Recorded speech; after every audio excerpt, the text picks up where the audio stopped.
Oh. Yang bisa laporin gua ke polisi penistaan agama nih, gua nih Nabi ke-26 Joseph Paulzan yang meluruskan kesesatan ajaran Nabi ke-25 dan kecabulannya yang maha cabulullah. Ini puasa lalim Islam. Ya serius hari ini ya, lu yang puasa gue yang lapar, nggak bener lu. Allahnya lagi dikurung di Ka'bah katanya. Kurang ajar ya. Oke, kita sapa dulu nih teman-teman. Assalamualaikum warahmatullahi wabarakatuh. Alhamdulillah teman-teman sekalian, kembali lagi bersama saya Adam Fatih 1453. Tentunya di channel saya ya, bukan di channel Ngaji Cerdas, Masya Allah. Alhamdulillah pada kesempatan hari ini saya pengen buat video seperti yang tadi sudah didengar di awal-awal. Mungkin saya rasa teman-teman semua sudah tahu ya. Ada yang lagi viral hari ini, ada orang ya kan, kemudian dia nggak tahu siapa ya, tapi di sini ditulis dia ini pendeta ya, Joseph Paulzan. Apa nih? Ya Joseph Paulzan, ngaku Nabi ke-26. Oke, nanti kita akan bahas tentang ini. Teman-teman sekalian, pertama-tama saya bersyukur sama Allah, saya masih diberikan kesempatan buat video lagi. Mohon maaf kalau misalnya teman-teman sekalian menunggu kalau misalnya ditunggu ya, mohon maaf, tapi saya kemarin-kemarin jujur emang agak sibuk ya, karena memang ada beberapa narasumber dari Ngaji Cerdas untuk kita wawancarai, dan sangat menarik sekali kisah-kisahnya, Masya Allah. Teman-teman juga bisa saksikan juga di channel Ngaji Cerdas, Masya Allah. Dan di sana apalagi kalau saya cerita tentang Koh Wendy ya, Masya Allah. Koh Wendy itu keren banget jalan kisah hidupnya. Dia sampai 3 kali khatamin Quran gitu. 3 kali hatamin Quran untuk menghina Islam. Bahkan nanti dia juga buat media-media berita gitu palsu untuk menjelekkan Islam. Itu saya sempat diskusi sama beliau seperti itu. Dan beliau sampai nangis ketika cerita itu sama saya.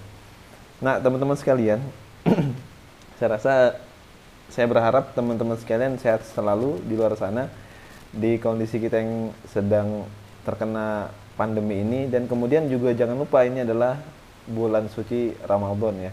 Artinya kita semua mungkin bisa bukan mungkin deng, pasti dikabulkan doa kita oleh Allah Subhanahu wa taala apapun itu. Karena ini bulan yang sangat dicintai oleh Allah Subhanahu wa taala dan kemudian dicintai juga oleh Rasulullah SAW. Bahkan Rasul juga mengatakan dalam sebuah hadisnya, man shoma ramadhana imanan wa ihtisaban ghufira lahu ma taqaddama min dzambi. Ada juga hadis lain kemudian mengatakan man qoma ramadhana imanan wa ihtisaban ghufira lahu ma taqaddama min dzambi. Ya, kalau kita sungguh-sungguh serius melakukan sebuah puasa ataupun sholat malam, kata Rasulullah, dengan iman dan mengharapkan balasan dari Allah, maka Allah akan hapuskan dosa-dosa kita. Dan tidak ada lagi sih kalau menurut saya yang diberikan oleh Allah yang paling sempurna adalah ya pasti ampunan dosa. Karena ketika kita sudah diampuni dosanya, Masya Allah, maka apapun mudah untuk kita jalani. Alhamdulillah. Mudah-mudahan kita semua bisa mudah untuk menjalankan Ramadan ini, dan kemudian kita bisa mendapatkan feedback dari Allah, yaitu adalah ghufir lahu ma taqaddama min dzambi. Terkait video tadi teman-teman sekalian, Nabi ke-26 ya. Subhanallah. Ini sudah saya ingin menyampaikan gini loh. Sebenarnya sebelum Mas Yosep ya atau siapapun itu, saya nggak kenal ya.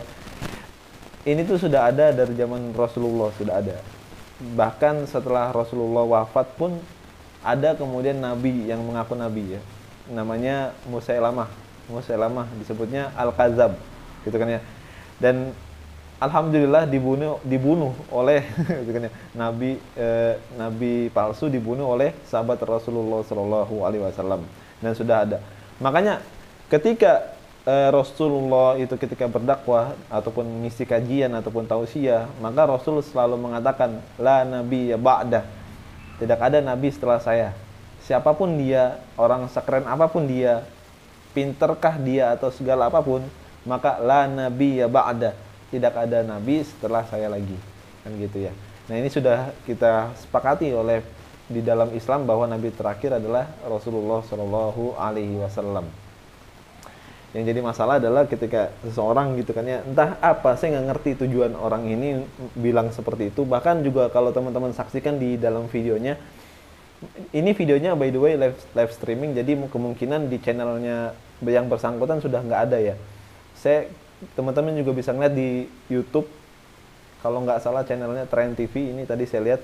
Nah, teman-teman saksikan di sana. Dia juga mengatakan bahwa Allahnya tuh lagi dikurung dalam Ka'bah gitu ya. Astagfirullahaladzim. Kemudian Rasulullah, ya seperti biasa, Rasulullah itu adalah seorang cabul dan seterusnya. Saya ingin menyampaikan gini, saya pribadi, saya itu jujur ya, kalau ada orang yang kemudian nyindir Islam ataupun membenci Islam, saya tetap berpikir positive thinking ya. Artinya mungkin belum tahu dan seterusnya ya, kita bisa jabarkan itu. Tapi saya ingin menanggapi bahwa dia ini mungkin nggak tahu, makanya dia beranalisa ataupun berasumsi seperti itu. Nah, saya ingin menyampaikan buat teman-teman semua bahwa semua ini sudah biasa terjadi di dalam agama ya, terkhusus Islam. Islam itu memang senantiasa selalu tinggi di hadapan apapun. Maka dari situ Islam itu pasti ada yang nggak suka, kan gitu ya. Termasuk teman-teman lagi menjalankan syariat misalnya nih, lagi pakai cadar taruhlah, kemudian lagi rajin sholat ke masjid, itu pasti ada orang yang nggak suka juga, kan gitu ya. Nah, termasuk juga Islam lagi kental-kentalnya di era-era seperti ini, maka banyak orang-orang yang kemudian nggak suka. Bahkan di videonya Mas Yosef juga menyindir tentang puasa, kan gitu ya. Ya biasalah orang-orang yang nggak tahu ya. Saya ingin menyampaikan lagi, garis besarnya adalah orang-orang Yahudi dan Nasrani sampai kapanpun mereka tuh nggak akan pernah ridho sama kita. Ingat baik-baik, saya sering sampaikan kalimat ini, dan ini bukan kalimat yang saya buat-buat, ini adalah kalimat firman ya, wahyu dari Allah Subhanahu wa taala.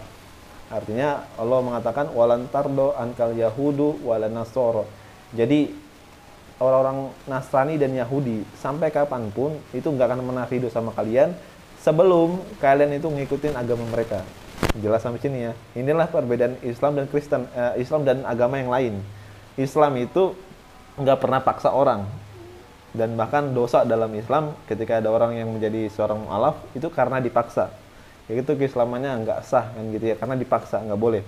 Nah, tapi justru kalau kita lihat agama lain itu justru mendakwakan agamanya itu dengan secara paksa ya, Insya Allah. Dan itu sudah dijelaskan dalam Al-Quran. Nah, buat teman-teman sekalian, tetap semangat, tetap istiqomah, tetap kemudian syiarkan terus syiar-syiar agama, dan jangan takut. Kemudian gak usah terlalu ditanggapi video ini, biarin saja. Dan mungkin ya, ini kalau saya rasa mungkin nanti ketika di eksekusi oleh pihak berwajib, nanti alasannya pasti begini, ya mohon maaf ya, saya nggak sengaja gitu kan. Terus kemudian nanti polisi berkesimpulan orang ini gila, kemudian orang ini gangguan jiwanya terganggu. Akan tapi ketika Islam ya kan melakukan ataupun yang berpenampilan Islam melakukan sebuah tindakan anarki, maka udah langsung nggak ada apa namanya, nggak ada tindakan lanjutan ya, atau dibilang gila nggak ada, langsung teroris gitu. Ini sudah biasa ya teman-teman sekalian. Ya mungkin itu sih kalau bisa saya kesimpulkan, mungkin pasti nanti dia mengaku, saya minta maaf ya, saya nggak sengaja, saya tidak atas dasar kesadaran saya, mungkin itu di situ sudah biasa. Dan sampai kapanpun seperti itu, karena mungkin kalau kita bisa berpikir apa ya, seujonnya mungkin dia lagi cari sensasi apa bagaimana, nggak tahu ya. Mungkin itu saja teman-teman sekalian, semangat terus buat Ramadannya.